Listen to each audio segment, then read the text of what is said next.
సంవత్సరాల తరబడి ఎన్ని మందులు వాడినా మీ మోకాల నొప్పులు తగ్గట్లేదా? ప్రాణ పెయిన్ క్లినిక్ లో అత్యాధునిక చికిత్స.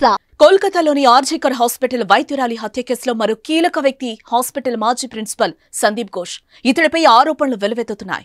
కేసును తప్పుదోవ పట్టించడంలో కీలక పాత్ర పోషించాడని అనుమానం వ్యక్తం చేస్తున్నారు. అలాగే ఘటన జరిగిన వెంటనే ఇతను రాజీనామా చేయడం, ఆ తర్వాత ప్రభుత్వం మరో పోస్టింగ్ ఇవ్వడం కూడా దుమారమే రేపింది. అసలు హత్యాచార ఘటనలో సందీప్ ఘోష్ పాత్ర ఏంటి అనే దానిపై సిబిఐ విచారణ చేస్తోంది. నిందితుడు సంజయ్ రాయ్తో పాటు మొత్తం 6గురికి సిబిఐ లై డిటెక్టర్ టెస్ట్ నిర్వహించాలని భావించగా వారిలో సందీప్ ఘోష్ ఒకరు.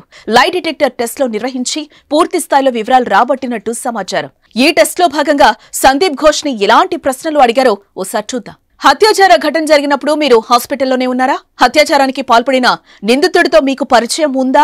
డాక్టర్ని ఎవరు చంపారో తెలుసా? డాక్టర్పై సామూహిక అత్యాచారం జరిగిందని మీరు అనుకుంటున్నారా? ఈ ఘటన గురించి మీరు పోలీసులకు ఏమైనా సమాచారం అందించారా? ఈ ఘటన జరగక ముందు డాక్టర్ని మీరేమైనా కలిశారా, మాట్లాడారా? మీకు డాక్టర్కి మధ్య మనస్పర్ధలున్నాయా? డాక్టర్ ఆత్మహత్య చేసుకుందని ఆమె తల్లిదండ్రులకు మీరే చెప్పారా? ఈ ఘటన గురించి పోలీసులకు ఆలస్యంగా చెప్పారా?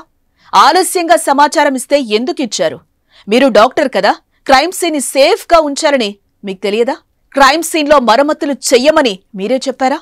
ఘటన జరిగిన వెంటనే మీరెందుకు రాజీనామా చేశారు? అంత హడావుడిగా ఎందుకు చేయాల్సి వచ్చింది? రిజైన్ చేయాలని మీపై ఎవరైనా ఒత్తిడి చేశారా? ఈ ఘటన జరిగిన తర్వాత మీరెవరెవరితో మాట్లాడారు? ఫోన్లో ఎవరికి ముందుగా ఇన్ఫార్మ్ చేశారు? ఇలా దాదాపు 25 నుంచి 30 ప్రశ్నలు అడిగినట్టుగా తెలుస్తోంది.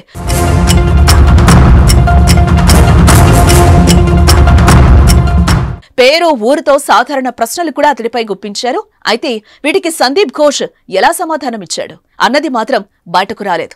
ఈ కేసులో కర్త, కర్మ, క్రియ సందీప్ ఘోష్ గానే అంతా భావిస్తున్నారు. ఘటన జరిగిన తర్వాత ఆలస్యంగా పోలీసులకు ఫిర్యాదు చేయటం, క్రైమ్ సీన్ జరిగిన స్థలంలో మరమ్మతులు చేయటం లాంటి చర్యలు సందీప్ ఘోష్ ఆదేశాల మేరకు చేసినట్టుగా సమాచారం. అలాగే హత్యాచార ఘటన జరిగిన కొద్ది రోజులకే ఆయన ఆసుపత్రి ప్రిన్సిపల్ పదవికి రాజీనామా చేశారు.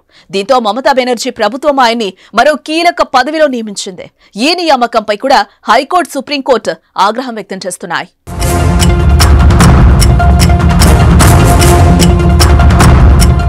గతంలో సందీప్ ఘోష్ చేసిన అక్రమాలపై సిబిఐ దృష్టి సారించిందని చెప్పుకోవచ్చు. ఆసుపత్రికి మందులు, ఇతరత్ర వస్తువుల సప్లై కోసం పిలిచే కాంట్రాక్ట్ లో 20% కమిషన్ ఆయనకి ఇవ్వాలని ఆరోపణలున్నాయి. రోగులకు ఇంజెక్షన్ చేసిన సిరంజీలను, ఇతర వ్యర్థాల రీసైక్లింగ్ విషయంలోనూ అవినీతికి పాల్పడ్డారని తెలుస్తోంది. అంతేనా, చివరకు అనాథ శవాలను అమ్ముకుని సొమ్ము చేసుకున్నారని సందీప్ ఘోష్ పై ఆరోపణలు వినిపిస్తున్నాయి. ఆయన అవినీతిపై విచారణ చేపట్టిన సిట్ బృందం వీటన్నింటిపైన దర్యాప్తు చేస్తోంది. మరి సిబిఐ విచారణలో ఎలాంటి సంచలన విషయాలు బయటకొస్తాయో చూడాలి.